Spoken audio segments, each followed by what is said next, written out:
This is Chicago. Doors open on the left at Chicago. Welcome to Chicago. Welcome to Chicago. Welcome to Chicago. This is Chicago. Doors open on the left at Chicago. Welcome to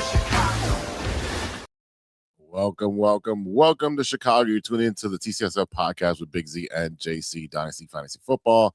And we come straight to you from the 606 Media Studios, powered by True Chicago Sports Fans. This is episode 290. Wow. We're 10 away from 300. That's insane. And we're going to dive into what makes Chicago great, which is all our Chicago sports teams. Remember, 606 Media, ultimate source for all things Chicago. Go over to 606media.com and snag your official podcast shirt, or check out our exclusive for the love of sports merchandise line. Show off your Chicago pride. There's other stuff from No Water Weekend as well there, so check out their merch. And if you're watching on Facebook, YouTube, Twitch, I think that's all for today. Yeah, go ahead and smash and subscribe. Smash the subscribe button. I'm over here thinking about Steven. And if you're listening on your podcast app, please leave a 5-star review. It'll shoot us up on the charts, and really appreciate that. Again, if you're at 606media.com, go ahead. You can check out the rest of the podcast in one location. We have this one. We have a podcaster with myself and No Water on the Weekend. Check out those podcasts out there. Lots of good episodes that you can just listen at any point. No timeline. Just it's not sports, so they're all timeless. So let's strap in and get ready for an unforgettable ride through the best of Chicago sports. I feel like I haven't done this in a while. Chicago sports culture and beyond. Let's get started. And I want to start with the debate because this was All-Star Weekend with the NBA, and the big debate for me, I know, I mean, were talking about it, and we talked about it a little bit off air. Who has the best All-Star game? Let's start out. Who has the worst All-Star game? And I'll let JC go first because I think I know what his answer is going to be, but I have mine. Personally, I really think that the NFL has the worst All-Star game. Just because, I mean, granted, now that it's flag football, I guess it's like, okay, like I give it a little more credence just because for the past, and the NFL is such a physical game that like the days of old where the All-Star game, what it was when you and I were kids, it's no longer a thing. Like you can't jeopardize like players' ACLs and Achilles and all these injuries to an NFL player for an all-star game. So I understand why they've switched over to flag football. Like it's less contact, it's less, risk of injury and things like that. Don't get me wrong. Freak accidents happen, Right. but I think that flag football is a good option for the NFL to go to in replacement of a true NFL game. Not only that, it kind of promotes flag football to the younger generation, because a lot of these kids now, like they play flag football until I think it's like 12 or 13 now, because, they want to take any risk of, head injuries and stuff like that kind of out of football. So even the younger generations now are playing more flag football until they get to in older age. Yeah, until they get to high school. So, after football, I lean towards basketball being third worst. Don't get me wrong, I'd still rather watch NFL than the basketball All-Star game. And I'll be honest with you, I did not watch the basketball All-Star game. So we can talk about it a little bit. I know there was some stuff with Wemby and the effort that he was putting in versus, some of the other players, etc. I kind of read some articles and stuff about that kind of thing. But at the end of the day, the NBA has kind of become a joke. There's no defense played. It's all kind of like and one mixtape, kind of play where, it's just lobs and dunks. It's a lot like the regular season now. That's what it's like. The regular season is just no defense. Let's chuck it up. That's exactly what it's like. So it's watered down. Correct. And that's the problem is like there's no like there used to be a rivalry between teams. Like they wanted to win. Yep. And again, I don't know how you correct it. I don't know if it's, the fact of like the money needs to be increased on what you're paying the players to participate in the All-Star game, like make it way more valuable to, again, I don't know if it's, hey, we're going to donate $30,000 to each individual player on the team's charity of choice, or, where it incentivizes people to actually play the game. They did do that a couple years ago. I'm not sure what they did this year because I just saw it was like stars and stripes were two different teams, and then versus the world. In my opinion, for the NBA, you do the NBA versus the world. You get the best 12 players on the NBA team, and then you reach out overseas around the world, and you say, "Hey guys, give us your best 18, and we're gonna play them." Yeah, but I guess, well, I mean, yeah, the NBA team doesn't really play with each other either regularly, so I could see that being a thing. Because you're gonna have Wembley, or how about this? Joker, everybody else playing NBA versus like Harlem Globetrotters. God. You know what I mean? Like, why not? Oh my God, that'll be such a joke. It's a joke anyway, so why not? To me, like, I mean, the Harlem Globetrotters, like, they shoot enough and practice enough that, honestly, I don't think they would win, but no, they wouldn't. I think that they could put something on the court that would be, again, the NBA All-Star game is watered down anyway, so you might as well make it entertaining. The hey, throwing popcorn in the crowd, or the bucket of water that's confetti. Hey, why not have some fun with it? Bring the Globetrotters out. I would say just you make it NBA versus the world. You limit the roster as well. You're not going to get 20 guys, 25 guys. You're going to limit it to, like, I would say 12, 14. And you get the world. Like, you're gonna have Jokic and Giannis and Wembley. You're gonna get all that. And then you can still get some guys from overseas, like the best players overseas that are playing at elite levels, and make a good world team. And I tell you right now, you make it to 100, and first one to 100 wins, and you got to pick up the pace. Shot clock is 15 seconds. Yeah. That means you're pushing the ball. You've got to push the ball. I was reading an article very similar of like, how do we save the NBA? And instead of like 4 quarters for 15 minutes or, whatever the time is, typically going to first to 120, or whatever the score is after, I think it was like 50 minutes. You know what I mean? Like it's one of those, like you are now on, like, it's either first to 120 or first to etc. And it kind of changes, like, where it's more important for your best players to stay on the court. You know what I mean? Or the 5th and 6th man be more important as well. Because like there's no more like, all right, end of the first quarter, end of the second quarter, end of whatever. It's like, no, you keep playing the whole time. And like I said, at the end of the 40 minutes or whatever, game over. Yeah, I would say let shorten the shot clock, make it 18 seconds. All right, you do that. You play straight through 2 halves. You're playing 2 halves of basketball, not 4 quarters, 2 halves. All right, they have to have a break. Come on, even soccer players get a break. 2 halves, which is great. I think, we know why they do 4 quarters, for the revenue of the TV money. So that's where we won't get that. Yeah. So that's the only issue with that. But yeah, speed up the pace, increase the shot, limit the shot clock to being a shorter time. I would say first to 100. There's some urgency. Teams will design their players to shoot more higher percentage shots rather than that run and gun. Every possession can mean something. If you want to shoot threes, go ahead. You'll get there very quickly, right? And if it's, at 100 points in the third quarter, then it's 100 points in the third quarter, and that's the game. There's another problem, right? Where's the revenue from the fourth quarter? Or the commercials and the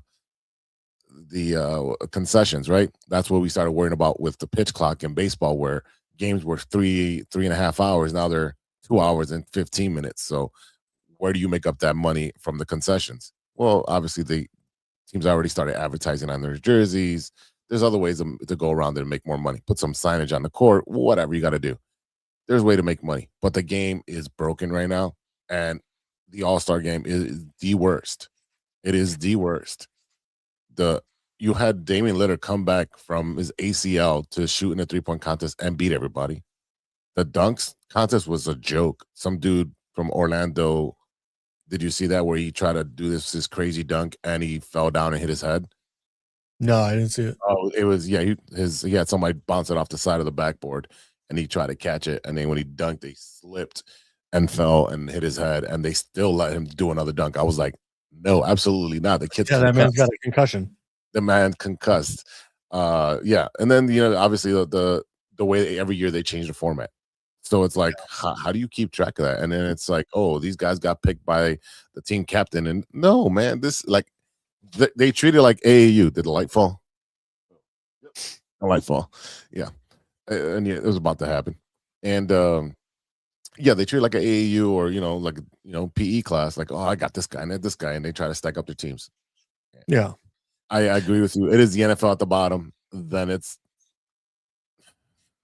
I think the NFL and NBA are tied for the bottom spot. Let's put it that way, because I don't think either one's entertaining. Like I said, I think NFL for me gets the bottom spot because it's not true NFL. It's flag football. So that kind of disqualifies it to me of like, you're not even playing the proper sport. Yeah. Like, you know what I mean? So like, therefore it's last. However, again, I do find it more entertaining because again, like it, even if the guys played like arena football where it's like 7-on-7 or something like that, and you're only playing 50 yards, you know what I mean? Like the contact's less, stuff like that. I'd be fine with that for the NFL. I think with the NFL, you could definitely do like a Legends game where you have Peyton Manning going out there throwing passes. He's not going to get hurt. He's just throwing the ball. He doesn't have to really move, right? Or Peyton versus Peyton, right? And then you have a bunch of 7-on-7 old timers playing football. I think it'll be hilarious, right? It'll be entertaining, and then you can have, you do that for, let's say 30 minutes, right? And then the next game would be the NFL players doing 7-on-7 as well. And again, you can tweak the rules to make it more entertaining. Well, they kind of did that where like 1 year Peyton Manning and I think who was it? Was it? It was Peyton versus Eli, maybe. Yeah, probably as the coaches for the NFL, whatever. But an interesting one for me for like the NBA would be like, okay, what if we did an all under 25 versus the vets? So like you're playing rookie, sophomore, junior players, like players under 25 versus like, Giannis, LeBron, whatever. So like you got the old versus the new. Like to me, maybe that brings some competition out because the young players want to, like I said, I don't know how you fix it. I'm just throwing ideas against the wall of, Yep. And again, like, we know what the Olympics are where, you got like Team Spain, France, et cetera, going against Team USA. So yeah, I could see the all world team, but then it becomes, okay, does Wemby play for the NBA or does he play for all? Oh, he plays for France. No, he plays for France. So he would play for the international team. Right, exactly, for the international. Yeah, that's what I'm saying. We have a lot of international national players that are really, really good. Correct. So I think it'd be very competitive that way. And again, that's you limit your roster to 12 or maybe even 10. So that way it's like, all right, old guys, you got to make sure you're making this worth your while because, you're going to be playing a long time. So the people want to see the stars. If they're available to play, they should be playing. And then why is the dunk contest like these nobodies? No, let's get the dunkers out there. And if you win, you have to come back and defend your title unless you're hurt. But you have to come back and defend your title. and then bring somebody from the G League to come up, because those guys are real reckless about dunking. They love to dunk. Why not make it entertaining? Yeah, I like see better dunks on YouTube than I do in the damn NBA competition. yeah. I mean, Jordan Kilgallen. I've talked about him before on the pod. He was kind of one of those guys that the Shaq and some of those guys were doing like I don't know if it was a YouTube thing or like an old MTV thing where they had like a dunk contest of like, random people that weren't necessarily NBA players. And Jordan Kilgallen is one of those guys that's known for doing some weird dunks and some crazy stuff. And he's not a basketball player. All he does is kind of, but the problem is again, where the NBA, it used to be like these stars wanted to come out and put on a show. Yeah. Like this new NBA is more like, no, I don't feel like doing that. Yeah. And it's the egos, it's the attitudes, it's the prima donna everything. stuff. Yeah. Right. And again, it's even the like, when you and I grew up, Michael Jordan never took a night off. Right. Very rare. I mean, the dude played through the flu game. Mm-hmm. Like, and here it's like these guys are just like, oh, my back's a little sore. I'm going to sit out for the next 3 games. And it's one of those where, like I said, it's something, the load management, all this, it's garbage. And it's like, I'm sorry. You're getting paid 32 million, 25 million, and you're going to sit there and complain about load management to me. I'm sorry. I don't care. No, that's rich people problems at that point. Cause like, oh, I don't feel like it. Where the guy at the end of the bench making, league minimum can be sent down to the G Leagues. Like, I will play every game. I'll run through walls, whatever. Right. And they took the hunger away. Again, we've seen it in a lot of sports where the money, once the guy gets paid, gets that big contract, you see the numbers diminish. You see the grind stop. Yes, you want them to get rewarded for putting in the hard work and producing for the team. But at the same time, these numbers are getting astronomical and ridiculous. And yeah, there's no drive anymore. We see that with boxers, right? We talked about this the other week, right? Boxers get in the ring, they get to the top, they get the championship, and they get all the money now. Now their production company is producing the match and this and that.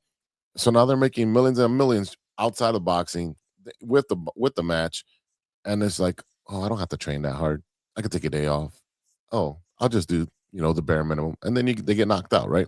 There's no drive. And that's what's killing those two sports, in my opinion, when it comes to like, more in the NBA, that these guys getting low management. Guys, you have nutritionists, you have chefs, you have personal trainers, you have team trainers, you have team doctors.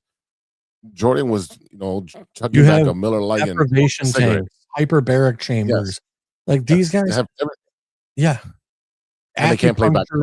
Yeah, I mean, look, and don't get me wrong, like I understand, like, there was an article that came out about LeBron James and how much money he spends trying to keep his body in top professional shape and all this yada yada yada, right? That's why he's played 20-something years. Yeah. That's the only reason. But there's also plenty of people that speculate that, he does HGH and a bunch of other stuff. So,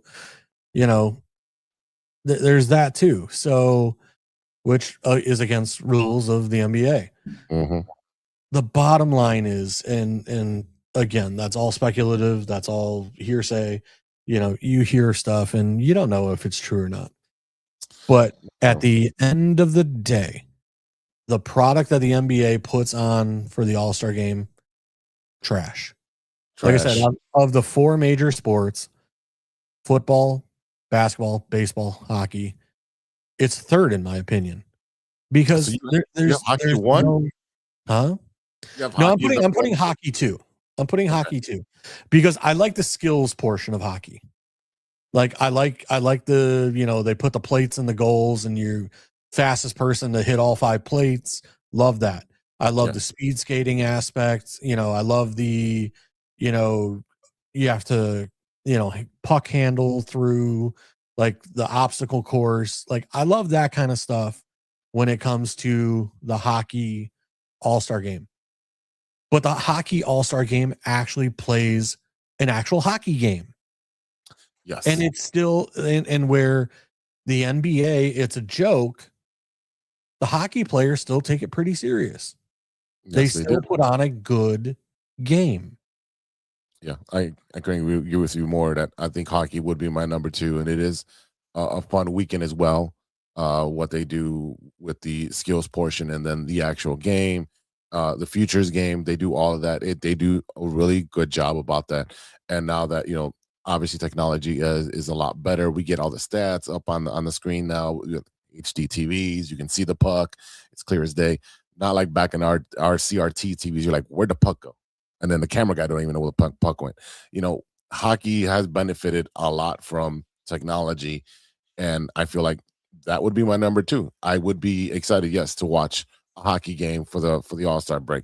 So hockey is my number two. We agree on that. So we're saying baseball is number one. I am saying baseball is number one. Look at that. Giant sport is still number one. I and the reason why it's number one for me is the home run derby. Because I still feel like the home run derby is something like I enjoy watching.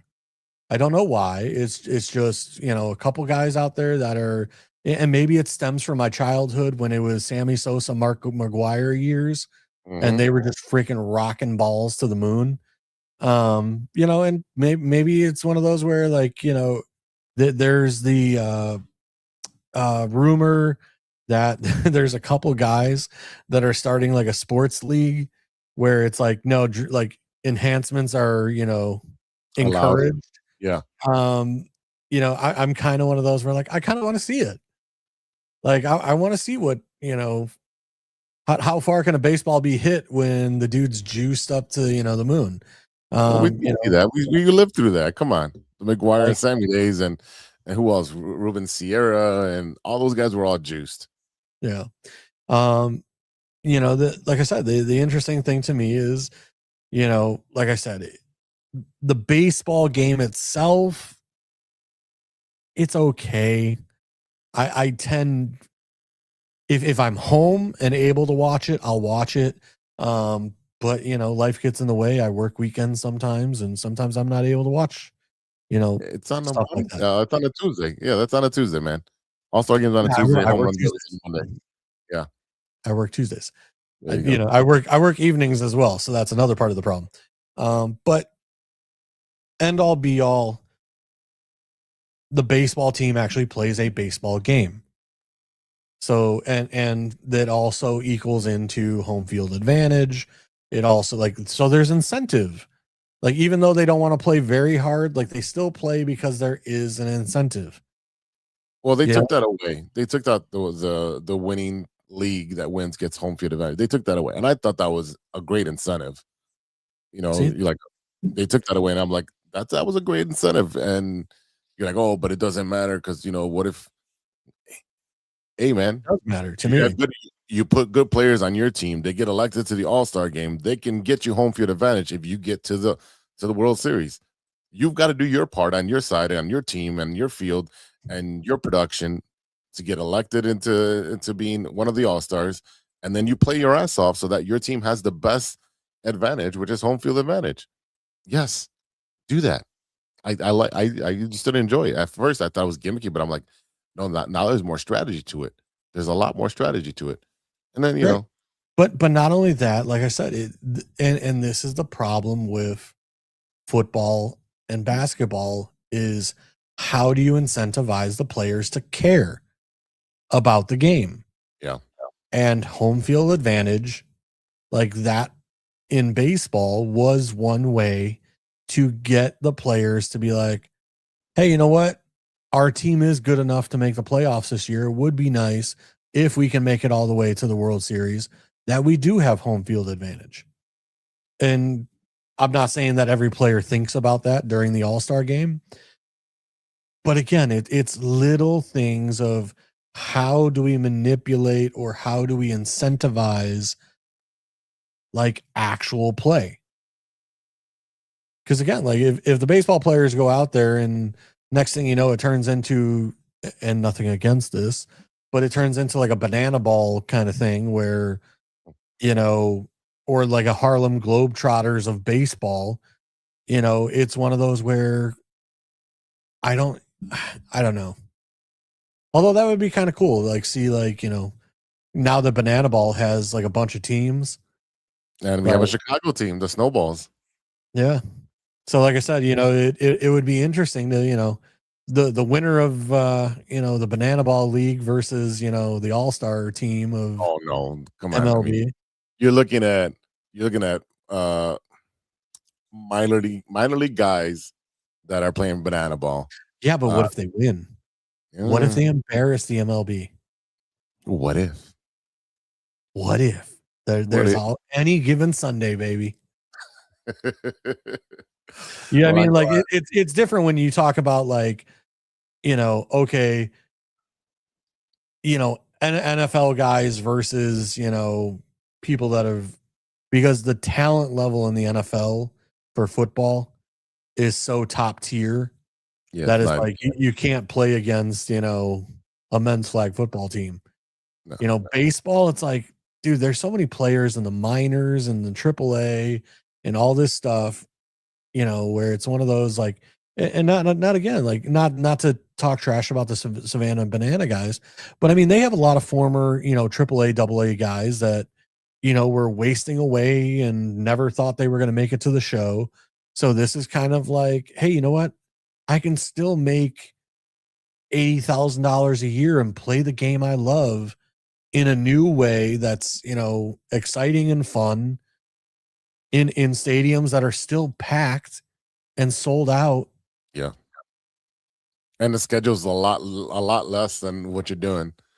I mean, but you're doing more entertainment, which is, if you can do that, you have the personality for that, the dance routines that they have to practice and, they walk up and down the crowd and, it was a good time. I mean, I went last year and I had a good time. It's very gimmicky. He's very like Harlem Globetrotter. Yeah, I mean, I put in for the lottery for tickets this year. Yeah, so did I. We'll see what happens. I don't know if I'll get them or not, but we'll see. Hopefully, lightning strikes twice. Where are the Snowballs going to be playing in Chicago? They have to be playing at Rosemont, I'm assuming. I don't know where else they would play. Where at in Rosemont, though? Because the only Rosemont I know of is the female softball. No, you have the Chicago Dogs. Oh, is there? Okay. Is that the same field? I don't know if that's the same field. I haven't been to a Dogs game. I've never been to a Dogs game, so I couldn't tell you. Like I said, I know when I hop 94 to 94 and take the ramp there, like you have the women's softball field there with the dome practice field. So I mean, but that's the only baseball field I knew of. Now you have King County Cougars, you have the Bombers, so you do have baseball fields out towards like bowling. Yeah, like, but I think they would be playing at one of the MLB teams because they're selling out college stadiums now. They're selling over 100,000 tickets, so they're going to be using the largest arena that they can use. They might even play at Soldier Field next year. After this, after they play at Wrigley this year. I mean, they can sell it out. I mean, it's only 60,000 fans that fit. Well, but yes, so that's the thing is like, but they're only playing at Wrigley for one game, right? Correct. But what I'm saying is, once the Snowballs are a team and say they have a 30-game schedule, yeah, they travel. There's no way the Cubs are going to let them play 30 games. No. They travel all the time. So like when I saw so if the Bears do move to Arlington Heights and Soldier Field becomes an empty stadium, now I don't know if the dimensions will work.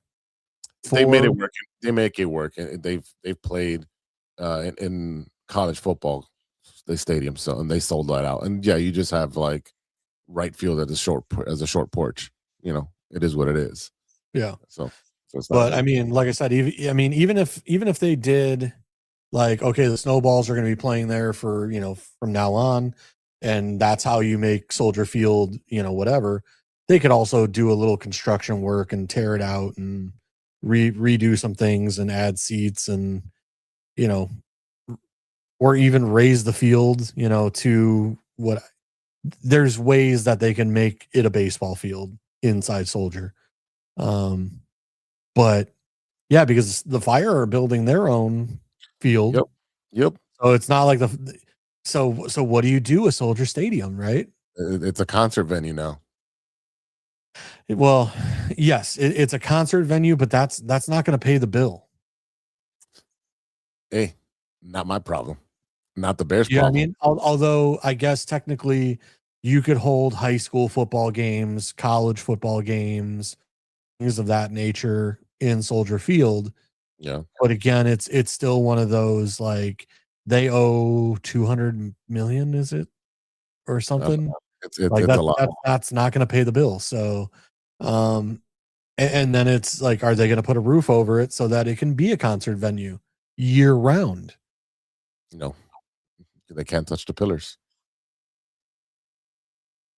Well, there's got to be ways that they can do it, because it was promoted years ago of, putting a roof on it, or, some sort of, like, it's still open to the elements from the sides, but there would be a roof that would just at least keep rain and snow from, being introduced to the problem.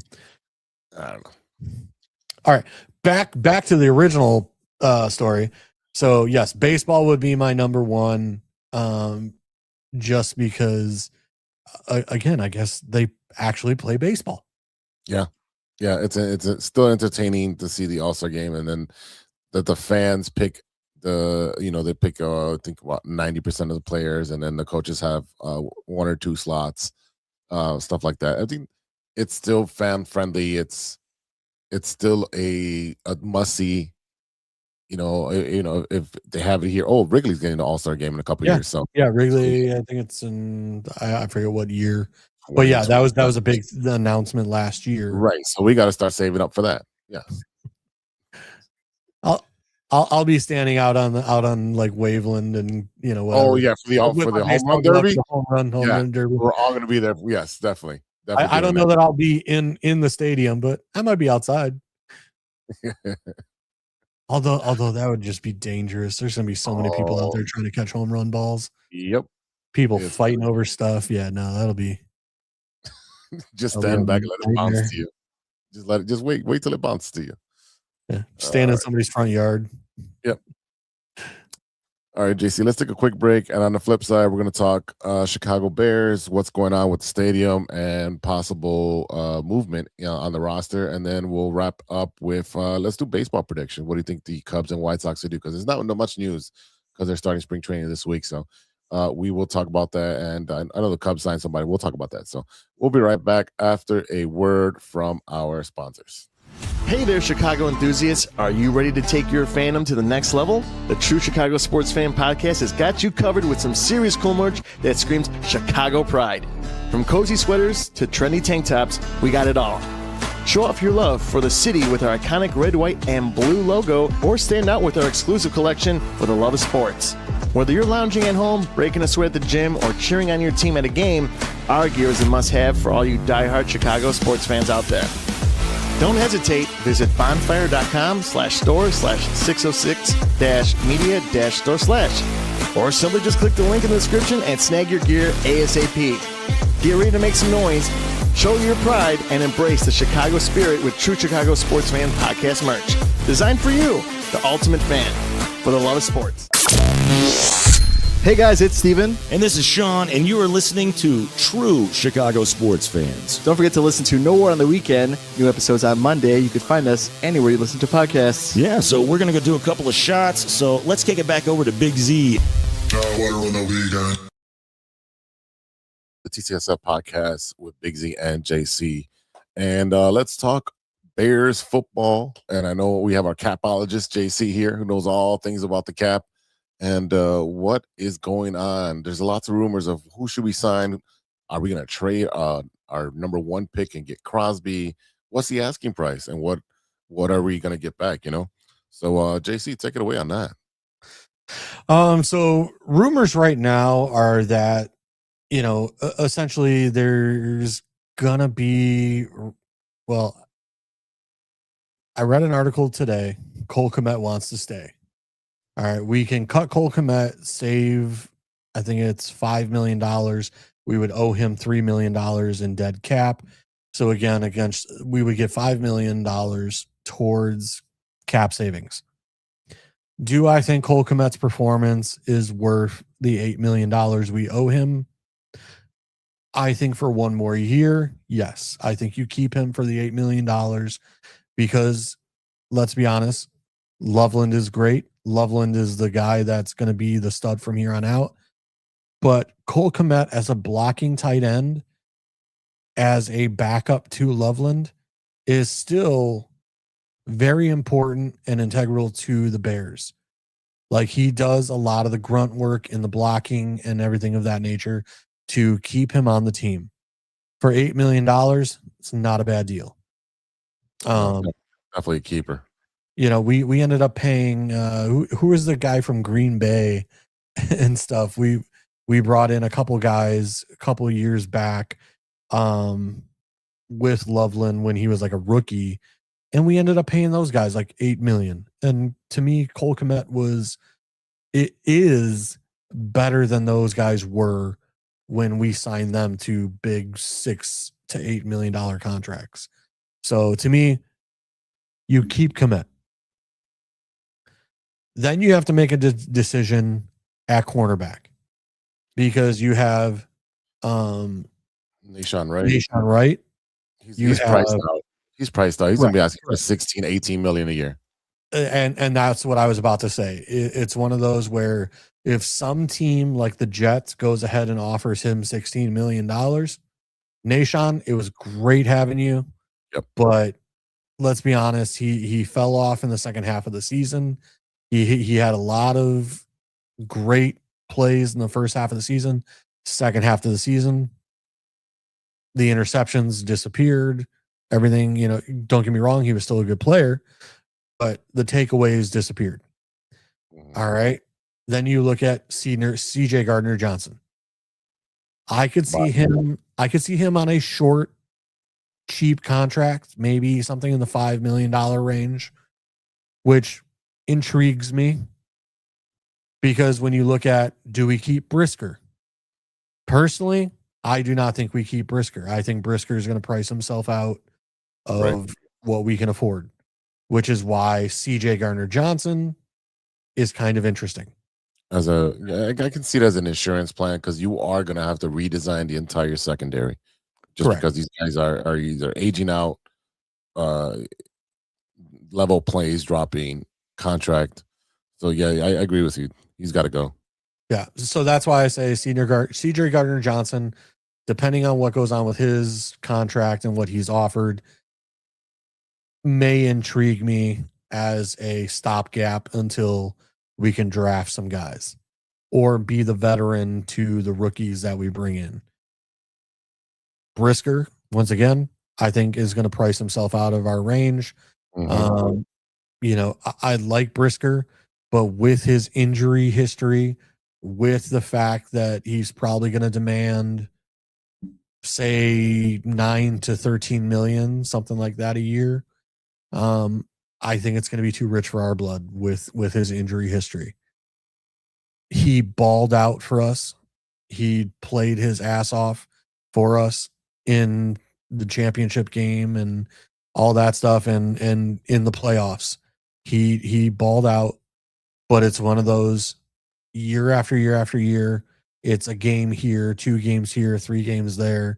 It's these little nagging injuries and things of that nature. That is just like, can I risk $13 million a year with his injury history, with his age, et cetera? I don't think we can. Byard is a guy I want to keep. I like Byard. Again, he has outperformed his contract. We'll see what his contract becomes. If he is in the $6 to $7 million range, if we can keep him, I'm for it. I'm fantastic. I'm all for it. That pretty much covers secondary wise. Mm-hmm. Like I said, there might be some, or, whatever, some of those cheaper guys that I'm not going to talk about because we could obviously re-sign them, no problem. You know, they're backups, special teams, etc. That brings us to linebacker Tremaine Edmonds. I believe he is gone. Yeah, you've got to cut him. There's no way you can. Again, there's a lot of these contracts that I know we're going to talk about in a second that need to be restructured. If he wants to restructure his contract where it's team friendly, and he gets paid out a bonus, okay, that's great. But if he wants to, the big money, you've got to go. And I think that the Bears will be active when it comes to free agents, but they're going to be smart because they want to continue to have draft capital and cap availability going years into the future. So you're going to see a lot of movement. A lot of these guys that were on this team are not going to be on the team next year. And that he's definitely one of them that's going to be gone. TJ is going to be gone. We'll see. And there's plenty of linebackers out there that you can pick up this year in the draft to replace him. And they're speedy, fast, sideline to sideline guys. One of them is, his last name is Lawson. I did a mock draft where I picked him up in the second or third round. I sent you the mock draft in the group chat. And like I said, I picked him up, I believe it was in the second round or third round. I can't remember which. Because it had to have been third round. I picked up Lawson because I did McDonald. Then I did a safety out of Oregon, which I always have trouble saying his name. It's like Thianson or something like that. But people know who he is. People like him. He's a safety out of Oregon. Then I took Lawson. Then I took another safety in the fourth round, Bud Capri or something like that. I might be getting the last name wrong, but I know his first name is Bud. He's another safety. He's more of the in-box safety where Thianson is the free safety. Okay. So again, I'm basically in the mock draft I went all defense. I went McDonald in the first round, Thianson in the second, safety out of Oregon, Lawson, he's either Ohio or Georgia, I forget which, linebacker. Then I took Bud Capri, safety, and then I went a edge rusher, and I forget what school he's out of. Sorry, I'm trying to pull out my phone here. But the edge rusher, if you go look him up, he's one of those like high motor guys. He's like 6'3", 260 in the weight. But he's one of those high motor guys, like doesn't quit, keeps coming.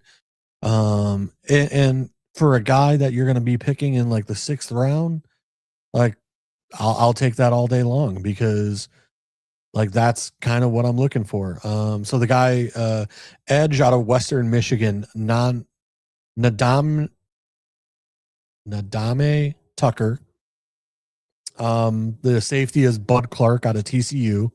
So I was talking about him. So Nadame Tucker out of edge, Western Michigan. Then I took another defensive tackle out of Ole Miss, Xavier Harris. And then Markel Bell was my very last pick. He's like a 6'9", ridiculously tall tackle from Miami. Again, late flyer pick on a tackle. He has his issues with, speed, pass rush, things of that nature. But it's just knowing that we are down a tackle. I threw a very, very late pick at it. But so again, pick 25. I took Caden McDonald, defensive tackle. 57, Dylan Theinman, safety out of Oregon. Pick 89, I took Deontay Lawson, linebacker out of Alabama. Bud Clark, safety out of TCU at pick 129. Nadame Tucker, pick 163, edge out of Western Michigan. And then Xavier Harris. My whole goal with like that mock draft was I want to plug up all the run holes. So Caden McDonald, Xavier Harris, Javon Dexter, Grady Jarrett, And then Turner was another defensive tackle that we drafted last year. So between those 5 guys, great. I just put some big bodies and some big boys in there at defensive tackle to stuff the middle. Then my next goal was, hey, I'm looking to replace Brisker and Byard long-term with Theinman and Bud Clark. Those are my 2 guys that will replace those 2 long-term. And then Deontay Lawson is my guy to replace Tremaine Edmonds long-term. Yeah, I mean, definitely, I can see the Bears going all defense to address all the needs, all the holes that we're going to have. Yes. And I don't know if you've seen this report, but the Miami Dolphins, who we play this year, announced that they waived Tyreek Hill, Ed Rusher, Bradley Chubb, wide receiver Nick Westbrook, I can't say his last hyphenated name, and guard James Daniels. Anything pop out there? Bradley Chubb definitely pops out at me, just from a standpoint of, once again, we do not have to give up a pick in order to get him. But he's one of those guys where he's kind of been not a top pass rusher, but he's one of those guys that consistently finishes in like the 8 to 9 sack range. And it's one of those, like, he's never really had someone across from him. Yeah. So like if you put him across from Sweat, maybe you get more production out of him. How does that work, JC? If they get released, is that contract, is that paid out through that team? And then if they sign somewhere else, it's a new contract? Or if you sign them, you're picking up that contract? How does that work in the NFL? So during the season, there's what they call waivers. So if a team drops a player during the season, he would go up for waivers. If a team picks him up on waivers, then that team is picking up the contract as is. If they clear waivers, nobody picks them up, then it's a new contract. So the old team still technically owes them like whatever dead money, et cetera, is still owed. But they are not necessarily owed anything more than the dead money. Again, Bradley Chubb being cut, the Bears would sign him to a new contract. They would not be paying him what the Miami Dolphins were paying him. Yeah, he was getting $18 million. Yeah, no, we would not be signing him for that. We would hopefully be getting him for less. So that said, I'm looking. He had a down year last year. He had almost half the solo tackles of the year before. So assisted tackles about the same. Sacks, I mean, here we go. 2018, 12 sacks. 2019, 1, but he only played 4 games. 20, he had 7.5, played 14 games. 2021, 0 sacks, played 7 games. That's a concern right there. 2022 in Denver, played 8 games, had 5.5 sacks, but he only played 8 games for Denver. He got traded that year, played the last 8 games for Miami, and finished with 2.5 sacks there. So again, when you look at his stats, he's about a 7 to 8 sack a year guy. And what did our guy have? I'm sorry. What did our guy have? What did But the bottom line is you do not want to pay someone who's 7 to 8 sacks a year $18 million, which is why he's being cut by Miami. Yeah, so how many does Sweat have? I'm looking it up right now. Yeah, because I'm looking at Sweat. He's making 25 mil. DJ Moore 28. Oh mil. no, yeah. Let me tell you, Sweat's his stats are not going to equal up to what we're paying. That's what I'm saying. That's exactly what I'm saying. But if he has help on the other side, and it definitely could cure some issues. That's for sure. Right. Let's see. Sweat last year, 10 sacks. 2024, he only had 5.5. So while in Chicago, 2023 altogether, he had 12 and a half sacks in 2023. He had 5.5 2024. This year he had 10. So again, if you give Sweat, in my opinion, some help, especially because our defensive tackles were not great. No. When you look up like the PFF grades for Gervon Dexter, Billings, and Grady Jarrett, they were ranked pretty bad. Like I think Billings was like 112. I think Gervon Dexter was somewhere in the 60s. And like I said, that's not going to help Sweat because they're going to allows them to double team our edge. And then not only that, when you don't have a good edge rusher across from Sweat, now, like I said, that's where they can just really focus on stopping Sweat.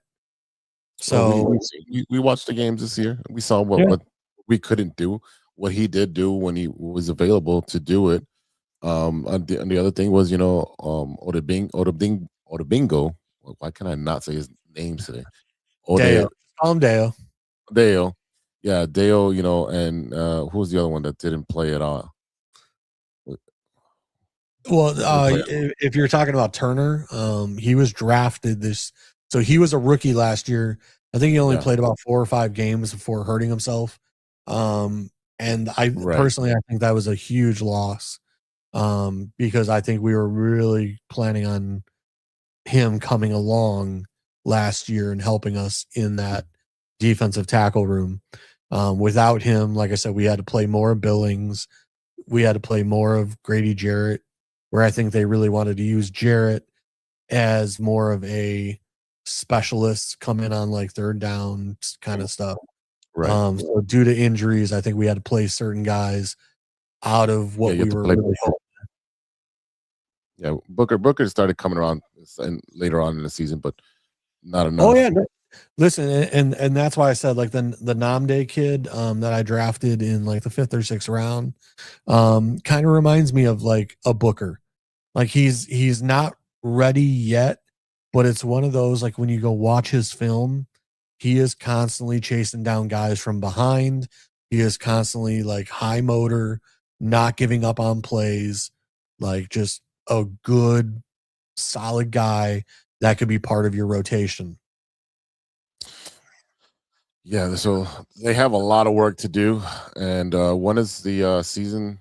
When does the off season officially start? When stuff can be moved around? Let's see, because I mean, the NFL offseason never ends. I know that's what I know. They just did the Senior Bowl, so let's see, NFL offseason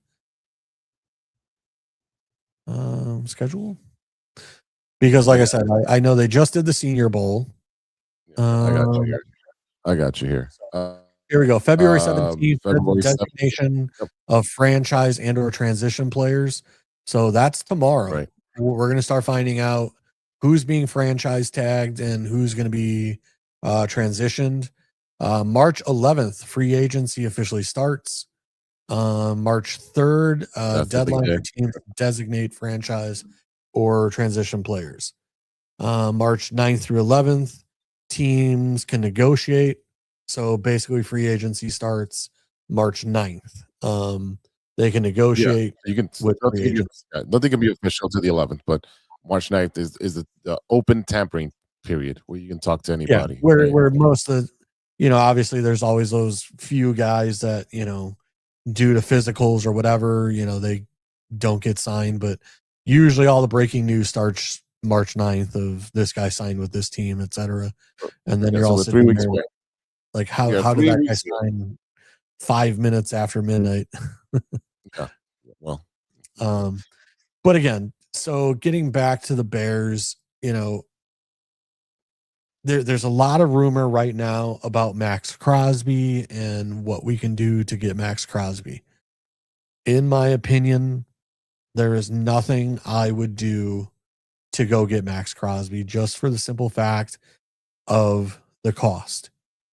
It's one of those where it's just cost prohibitive of giving up not only a first this year, potentially DJ Moore, and say a second next year. it's too rich for my blood. Yeah, definitely too know, rich. What if it when, was a first and a fifth? One first and one fifth.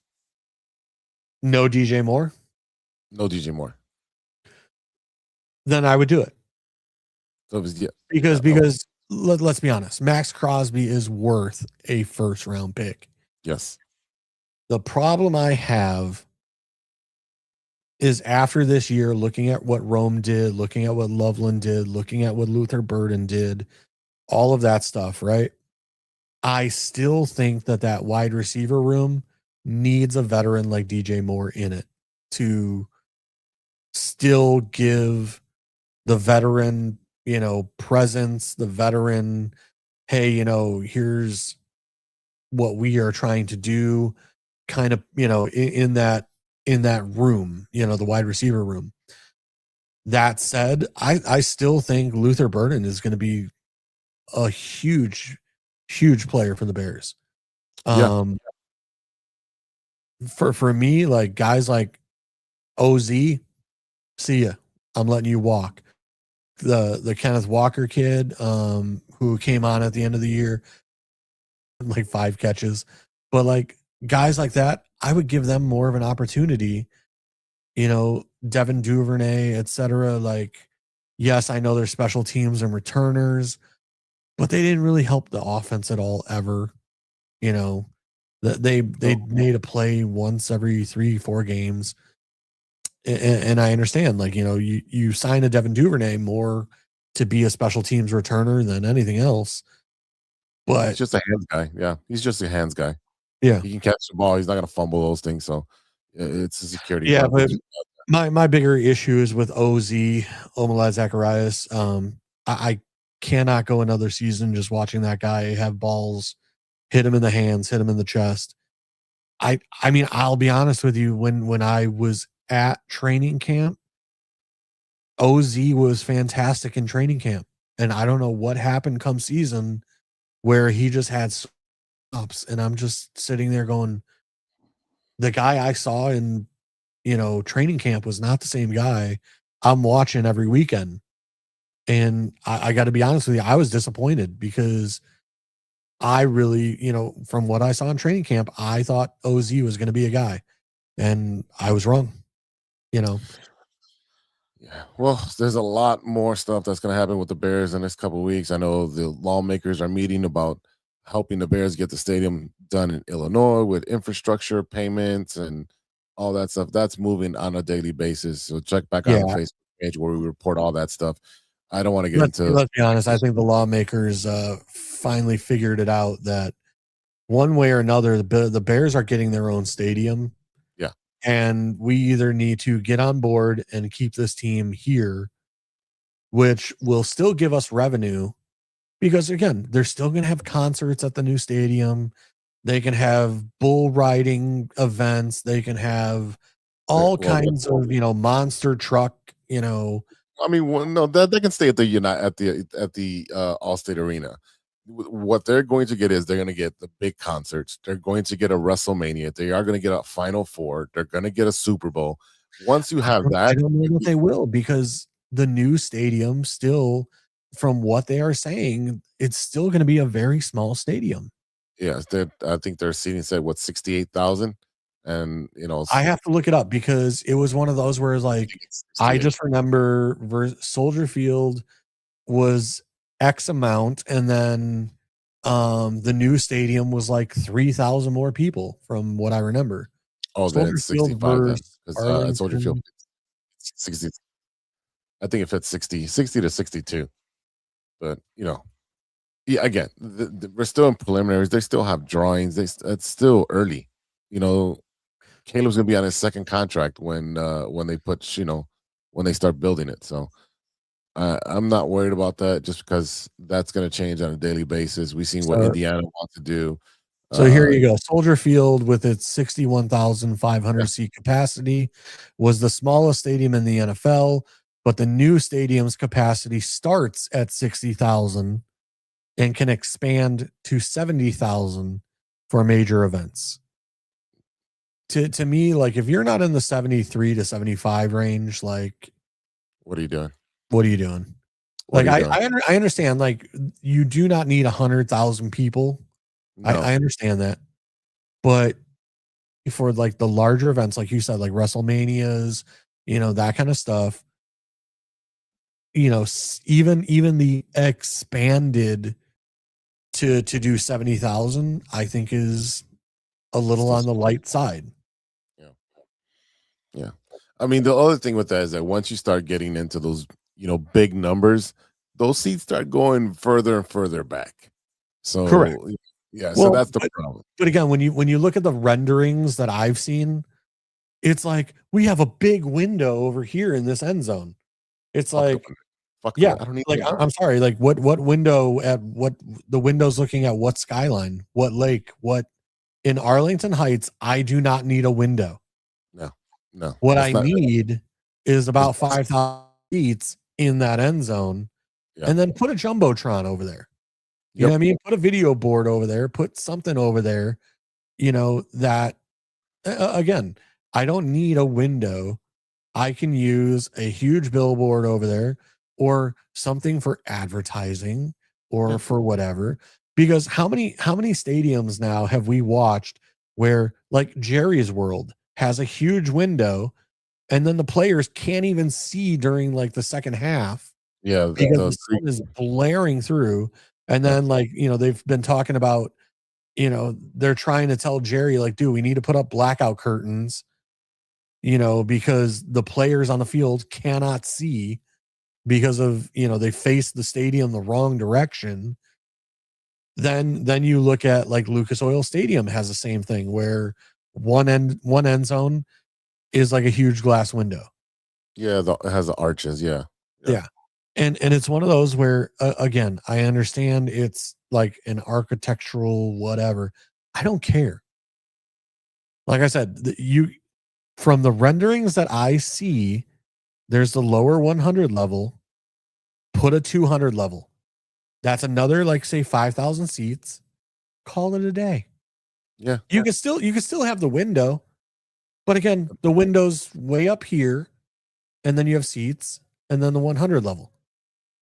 Yeah, in my opinion, you put more seats. You call it the Bear Den, and that's kind of like the 12th man for Seattle. We call it the Bear Den. You have nothing but only Bears fans can sit there. No one with the opposing team's jersey can sit there. And we have a cheering section, and we'll make it loud and proud. So definitely, this is all going to change in the next 4 or 5 years. So I'm not neither excited nor disappointed what's going on, especially because I know how Illinois lawmakers are.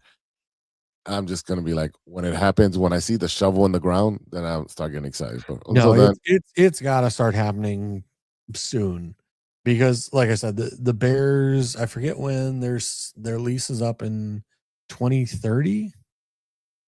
I believe so. Bears lease, Soldier Field. Runs through 2033. Okay. So, I mean, we're about 6 or 7 years away, and it's probably going to take about 2 to 3 years to build a stadium. And all the infrastructure buildings around it, if they're building a pond, if they're building a lake, if they're building, whatever. Roads and all that stuff too. You got to widen the roads. Yes. Like it's going to take about 2 to 3 years to build a stadium. We are now in 2026. So in order to have this ready for when their lease at Soldier is up, it's got to happen pretty soon. That all being said, like I said, I think the Illinois lawmakers have wised up, because I think there's enough outrage of like Bears fans being like, do not, like, if this team leaves Illinois, like, I think that there would be an uprising against Illinois lawmakers. And I think the lawmakers know that, which is why, when the Indianapolis thing came up, like, it put coals to their feet. Like, they're standing on hot coals. You can have the land and not pay on it until the stadium is built and then start making payments. What? Yeah. What kind of deal is that? Come on. All right, JC, let's take another. Go ahead. I was going to say, which for Indiana, where that area of Indiana, it would do wonders for their economy. Of course they would. And that's what I'm saying. Like, if you let the Bears leave Soldier Field, not only is Soldier Field then not useful and making money unless it's like major concerts, then you're losing the Bears altogether. You're losing NCAAs. You're losing a lot of that from the new stadium. Not the sports book, the betting, because I guarantee you, like, they're gonna try and put a casino there. Oh, yes, they're gonna put everything there. Even if it's a small casino, I guarantee you they're gonna try and put a casino there. Why not? Why not? They can do it all. The restaurants, again, you're losing something with Soldier, but you're making something. And again, I know maybe the taxes go to Arlington Heights, but in the end all, Arlington Heights is a part of the state of Illinois. Right. So the revenue still goes to the state of Illinois. It may not go to the city of Chicago anymore, which sucks for the city of Chicago. Oh, well. Exactly. Oh, well. Oh, well. JC, let's take another quick break. And on the flip side, we're just going to give our win predictions for our Chicago teams, and then we'll jump off and let everybody eat their dinner and watch wrestling. Yeah, we'll do that, and then we'll just give our predictions. I know Steven owes me 2 hats, and now he has a job. So I'm going to start collecting. I need to know a new White Sox hat, a new black one for the new season. And I don't know. I might get a new Bears hat. I don't know. I got 2 hats. That's tough choices. Yeah, I heard from Steven on my birthday, but I haven't really talked to him. I talked to him this week. He's tired boy now. Not emo boy. He's just tired boy. He's asleep by 7:30, 8 o'clock because he has to get up at 4. So Peter Pan has grown up. All right, we'll be right back after another word from our sponsor. We're so proud. And on the flip side, we'll talk baseball. Hey there, Chicago enthusiasts. Are you ready to take your fandom to the next level? The True Chicago Sports Fan Podcast has got you covered with some serious cool merch that screams Chicago pride. From cozy sweaters to trendy tank tops, we got it all. Show off your love for the city with our iconic red, white, and blue logo, or stand out with our exclusive collection for the love of sports. Whether you're lounging at home, breaking a sweat at the gym, or cheering on your team at a game, our gear is a must-have for all you diehard Chicago sports fans out there. Don't hesitate. Visit bonfire.com/store/606-media-store/. Or simply just click the link in the description and snag your gear ASAP. Get ready to make some noise, show your pride, and embrace the Chicago spirit with True Chicago Sports Fan Podcast merch. Designed for you, the ultimate fan, for the love of sports. Hey guys, it's Steven. And this is Sean, and you are listening to True Chicago Sports Fans. Don't forget to listen to No War on the Weekend. New episodes on Monday. You can find us anywhere you listen to podcasts. Yeah, so we're going to go do a couple of shots. So let's kick it back over to Big Z. Back to the TCSF podcast with Big Z and JC. Let's talk our baseball teams, and we're just going to do win totals. And I want to see where JC's Cubbies are going to end up. JC, where do you think the Cubs end up? Did you look it up? I did a little, I wanted to see where the gambling was. Yeah. And basically, it was they're plus 2,200 odds, plus 2,500 odds, for potential World Series, that kind of thing. Yeah. But I'm going to go, let's go a little on the safe side. I'm going to go 88 wins. Ooh, I'll take the over on that. I think they win 91-92. I think, though, they're having some pitchers come in. I know they signed one of the pitchers. I can't. They signed. Yeah, I think what still gives me pause is the closer situation. Again, I know we did some things in the bullpen and that kind of stuff. I know, we got Shota back when we thought we were going to lose him. He ended up taking the deal and coming back. And then we ended up trading for the pitcher out of, was it Miami? Miami. Miami. Yep, Eduardo something. And then you sign Shelby Miller, who can't pitch till the next time he pitches because he had his second Tommy John. Again, I think that they're kind of in that Bears trajectory where they want to win now, but they're also trying to be smart and have guys all on the same timeline. The PCAs and all those young bucks to have the same kind of timeline. So we'll see what happens with that. But Pacoda has them at 90, and I go 91, 92.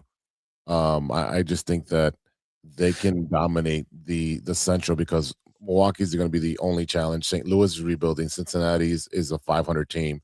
Pittsburgh is Pittsburgh. And so Milwaukee is the only competition they have. So if they can take care of the Central, they can easily wrap up 91, 92 wins. Yeah, like I said, I'm keeping it right around like 88, 87, just because, like I said, I watch the Cubs every year, and then it's like, come those dog days of summer, we end up losing games that we should be winning, and like the bats go cold, and et cetera, et cetera. So it's one of those where like I understand the work that we did in the bullpen, but we saw last year where come end of the season, we're like, dude, we should have had 5 more wins. We should have had 6 more wins. Like, we shouldn't be where we're at, just barely making, the playoff race, and the Brewers are looking fantastic. And we're sitting here going, our bats are cold. So again, I think 87, 88, again, if they prove me wrong and they get to your 91 or 92, I'll be happy. But yeah, definitely 92. I think that secures not only the Central, but solidifies themselves as a contender going forward. Because Atlanta and New York and Philadelphia are going to be challenging on the East. Looking at the West, obviously you have Los Angeles, San Francisco, San Diego, all going to be heavy hitters that will be playing very well. You got Nick Castellanos went over to San Diego, signed with San Diego. Tachman, where did he go today? I think he went to the Mets, if I remember correctly, on a minor league deal or something like that. Like, you could have got Tachman as another person in the outfield to be a defensive replacement for Seiya. That I think that was a lost opportunity for the Cubs. But yeah, the closer, minor league deal with the Mets. Yeah. So again, I think the Cubs should do well if they can beat up on their central foes. Obviously they're going to have trouble with the Atlanta, New York, Philadelphia, obviously with that, and Los Angeles and San Francisco are going to be contenders as well. But yeah, they can definitely do that. On the flip side, on the rebuilding White Sox, what is your number for the White Sox? Ooh. What did they do last year? It was like 68, 62, 62, I believe. Yep. Okay. Let me put the White Sox at 68. 68. 68. I think, like I said, I think the young guys are going to play well. They did really well last year. And like I said, if they can continue the trajectory that they were on at the end of the year into this year, I think they win another 6 or 8 games. Yeah, so in 2024, they won 41 and lost 121. And then they had a 19-game improvement. So they went up to 60 wins, still lost 102 games. And you have them at 68, you said? I think so. And then, so Pacoda has them at 69.6. I am going I didn't even look that up. Yeah. I'm just going on what they did last year. And again, I know they lost Lou Bob. They lost, a couple guys.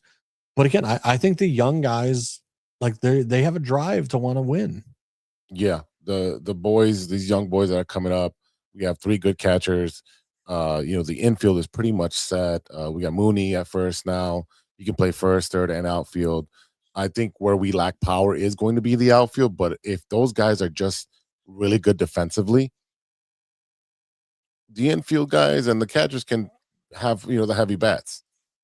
I think the White Sox, are continuing to sign some guys that can add some depth, some veterans that can help the young bucks. But if those veterans do well, they're going to flip them again and get more draft picks or minor leaguers that can help down the line. But that's where I'm worried about, because the number is 69, and in my head I was thinking 68. I was literally thinking 68. If those young bucks and the young pitchers that are coming up, which I don't think they bring camp with, I think they'll be up like around May, second week of May. That's when they'll bring up the flamethrowers up from AAA. And then you still also have Braden Montgomery. Where is he going to play? When will he be up? Will he have a good minor league season? Will he start off hot? I don't think he breaks the camp with the team as well, just for control issues. But if we can get all those guys clicking, all those young bucks clicking that have been playing together in the minors and are going to be in the, on the main stage at the show, yeah, I can see them winning 72 to 75 games. But that's a big if, and that's a big ask to jump another 15 games. So I don't think they get the 15 games improvement, but I do see an 8-game improvement. So I'm going to go with 68. So I'm going to take the under on that. But I think Chicago baseball is going to be exciting this year. And what sucks about it is if they don't get their shit together, MLB, and the owners lock them out, that's how you kill a sport, man. It happened in '94. We saw that. It sucked for me because my team was going to the World Series with the team we had. Man, we were going. It was going to be us and the Expos or Atlanta. So it sucks. I think the lockout is coming no matter what.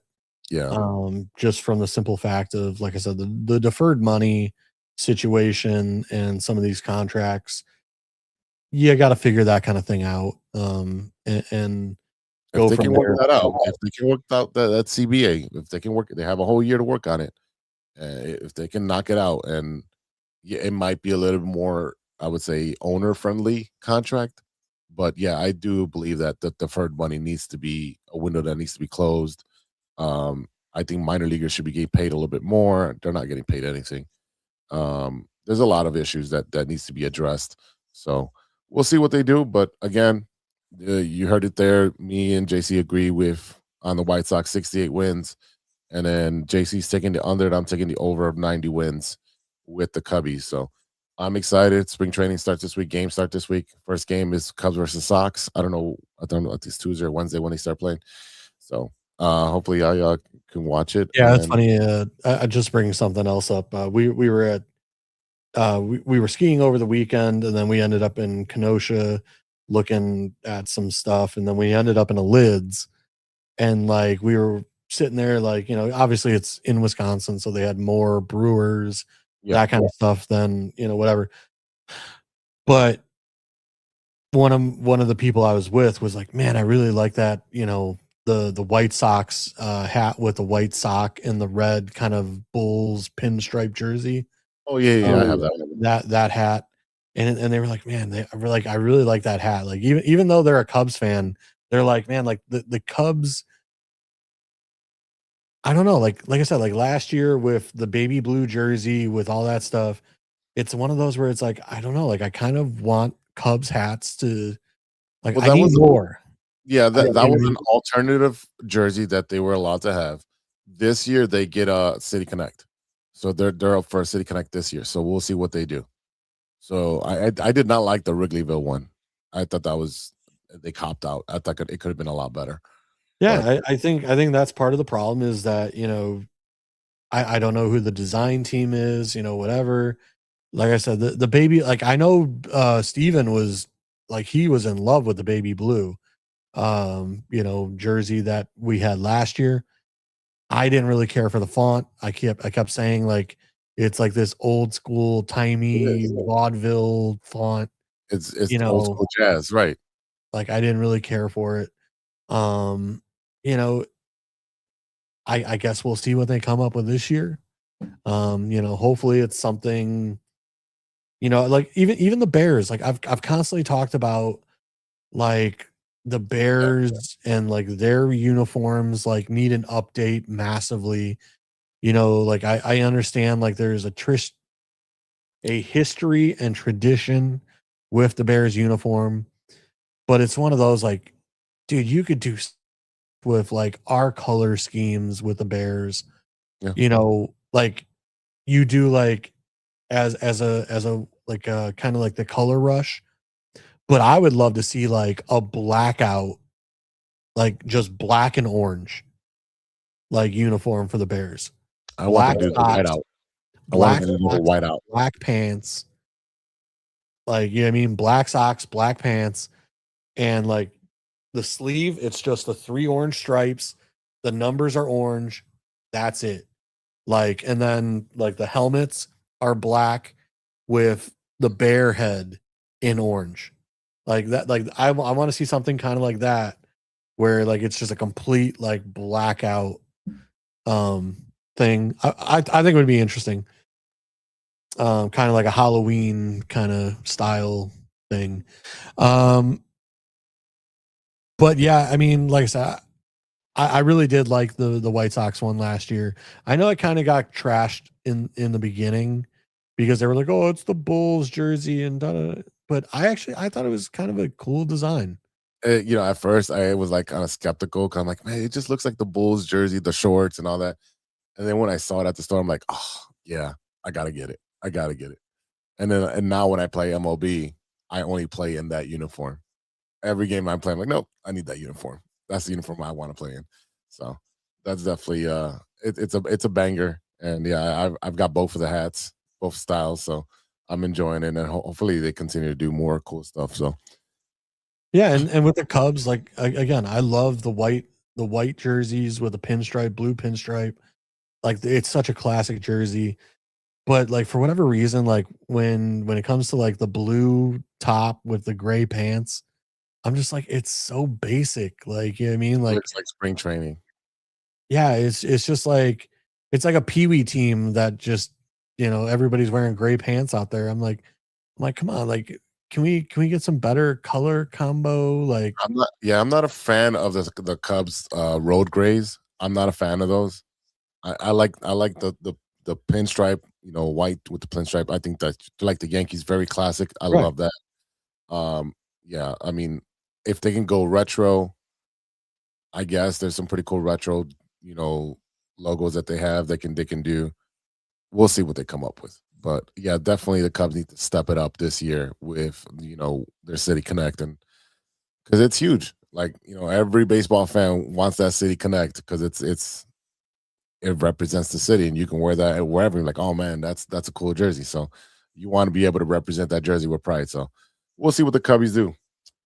But JC, it's time for dinner, late dinner, and I'm gonna go watch some wrestling before I go back to work. I've been off work for 5 days, little vacation. Yeah, Time to go. I haven't really been keeping up with wrestling ever since the Cena retirement. Yeah, yeah. I don't know right now. And speaking of that, Gunther's on screen right now, so Yeah. we'll see what's gonna happen with Gunther.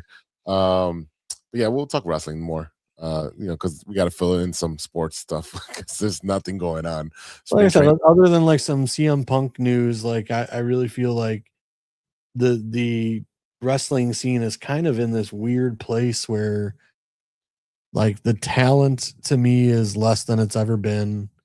And then they just retired. See, you want to start with wrestling stuff, but we Yeah. got to go there. But I'm saying like AJ Styles is retiring, like a He lot did of retire, yeah. yeah. So it's one of those where, you know, some of these guys that are talents, like it's one of those where it's like I need like Braun Breaker to step up. I need LA Knight to step up. Ron Breaker had a hernia. I understand, but when he comes back, you know, again, it's one of those where, like I said, some of these younger guys got to start proving themselves. You know, I know you're a big Dominic Mysterio guy. Like, Yeah. dude, this is your time. Like, you need to start stepping it up. Like, you know, as much as, you know, Cody Rhodes is a guy right now, I've never really been a big Cody Rhodes believer. You know, like I think he's a mid card guy that they're pushing as a top guy, but like sometimes when I watch his matches, I'm just like I'm not impressed.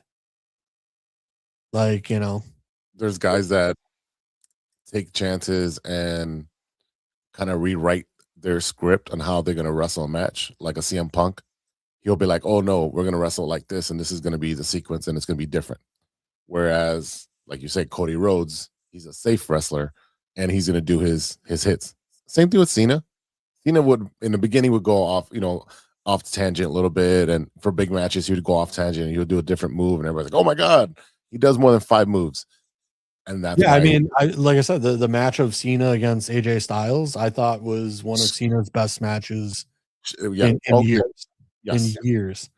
Like I said, it's just, I think the women's division, with Sol Ruka is like with the she's like soul snatch, I think Sol could be a huge star yeah, because I mean, like some of the shit she's doing, I mean, it's the above soul, and beyond. It's above and beyond what the guys are doing. that soul snatcher move is insane. And if you Yeah. don't know what I'm talking about, go YouTube it. You experience it for yourself. It's a crazy ass move. So they have some young talent. It's just let's see if it's time for them to swim. And if they can't swim, they're gonna sink. All right, get someone else up there. So it's time to put these guys in, stop babying them, and give them the opportunity to do something. So, all right, JC, time to go get some food. That Watch puts some us at wrestling. about an hour 30. So Yeah, we're about the same time. Yeah, no matter what. All right, everybody. Thanks for watching. Thanks for listening. Please subscribe, share, do all that stuff that helps us out. Thank you for sticking to it with us for 290 episodes. That's insane. Thank you to our sponsor, 606 Media, True Chicago Sports Fans. You can check us out on TCSF Pod on Twitter, True Chicago Sports Fans everywhere else. And also go Team USA in hockey. Team Women USA. are going to be playing for the gold. Men still in it. So go hockey USA. Go Illini. I know the Illini bounced back after the 2 losses. I know we don't talk that much Illini basketball here, but we will start to. So for JC, I am Big Z. We'll see you next time for episode 291. And until then, be good to each other for the love of sports.